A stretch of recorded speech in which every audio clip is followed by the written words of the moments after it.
Our argument herein is that Enugu governorship election, Nasarawa governorship election, and Nkanu East State constituency election presented similar facts. Yet, the Enugu Governorship Tribunal gave a different judgment from what was correctly held by the Nasarawa Governorship Tribunal and the Tribunal in Nkanu East State constituency election petition. Like we said earlier, the Tribunal in Enugu jettisoned the provisions of Section 137 of the Electoral Act 2022, which provides that where there is original or certified true copy of a document before the court or tribunal that can establish non-compliance, and it is shown that the said non-compliance is manifest on the face of that document, parties are not required further to adduce oral evidence in proof of their cases. Simple, but the virtue of the fact that beavers, evidence from beavers is authentic, true, certified, you don't even need an oral evidence. Again, that's what the law says.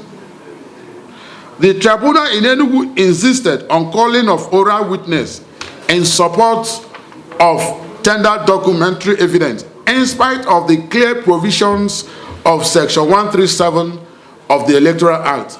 However, in contrast, the tribunal in Nasarawa, in line with the provisions of Section 137 of the Electoral Act 2022, rightly relied on the documentary evidence contained in the CTC of the printout of the viewers to cancel the votes in Gadawa Ward, Nasarawa Egon Ward, Shege Ward, and Sabongari, and in other wards where over voting took place, without necessarily insisting that oral witnesses be adduced in support of the tender documentary evidence.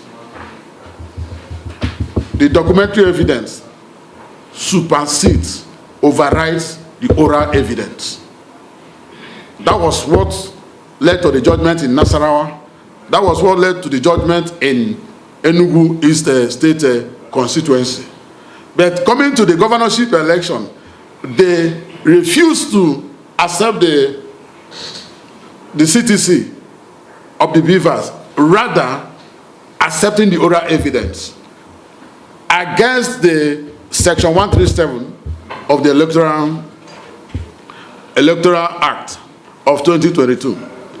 Finally, on the issue of Mba's NYC discharge certificate saga, the purported issuer of the forged certificate, through a subpoena issued by the Enugu Tribunal, appeared before it to testify that the NYC discharge certificate Governor Peter Mba submitted to INEC was not issued by them. It was not issued by them. Sadly, for some strange reasons, the tribunal thereafter discountenanced the evidence of the Director of Core Certification of the NYC, who came to testify at the tribunal. That testimony, without much ado, fulfills the requirements of the law on proof of forgery, and should have indeed proved the case of the petitioner. But Justice Akano-led panel glibly dismissed the pivotal evidence of a key witness it invited to testify before it. It was the tribunal that invited the NYC. And the NYC came, the director of the certification came and said that the certificate you are presenting did not come from us. And for reasons best known to you, you discountenanced the evidence of the person you invited. And that is what we have, that is where we are today. Gentlemen of the press, we, therefore, against the above background, appeal to you to stand with us at this auspicious time as we continue to call on the judiciary to ensure that justice prevails always. If we allow the injustice perpetrated in Enugu by both the INEC and the Election Tribunal, sitting as the court of first instance, to stand. Tomorrow, the consequences for us all may be there.